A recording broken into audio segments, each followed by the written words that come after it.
السلام عليكم ورحمة الله وبركاته. النهاردة معانا كفتة جاهزة على التسخين فقط، ومشوية على الفحم وجاهزة. هتسخنيها بس وتاكليها. هنشوف هتطلع افتكاسة ولا انتكاسة. شايفين صباع الكفتة عامل ازاي؟ شكلها عامل زي كفتة الحاتي. طعمها هنشوف عامل ايه.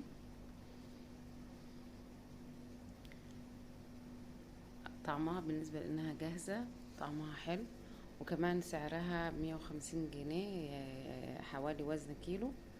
ممتازة بصراحة، واحسن ما فيها ان هي جاهزة وسريعة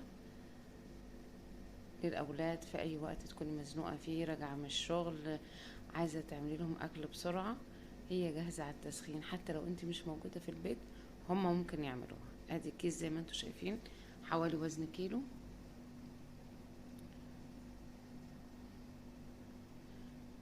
ومستوية وجاهزة ومتفرزة هي ومستوية.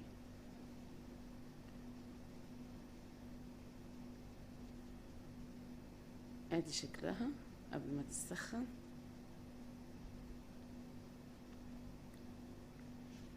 هو بصراحة يعني طبعا مش زي كفتة الحاتي، هي مكتوب عليها كفتة الحاتي.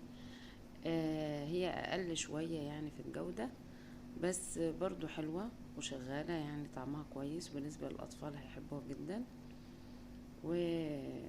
وهتسخنيها فقط، والأولاد تحشيها لهم سندوتشات. ممكن لو خارجة مثلا رايحة على البحر، خارجة مشوار، يعني هتفسحي الأولاد أو كده وعايزة أكل جاهز معاكي، ده حاجة مش متعبة. هتجيبي شوية عيش فينو وتحشيهم بالكفتة دي وخلاص، أو شوية سلطة طحينة معاها وخلاص. ادي الكفتة بعد ما سخناها، شايفين قوامها وشكلها. اللحمة طعمها واضح فيها، بس هي طعم الشوي والفحم مش واضح قوي فيها، مش زي كفتة الحاتي في الحتة دي. بس طعمها كويس، تتبيلتها كويسة، يعني ظاهر طعم الفلفل الاسود واضح فيها، بس طعم حلو يعني مش وحش. هتحشيها سندوتشات هتبقى حلوة اوي للاولاد.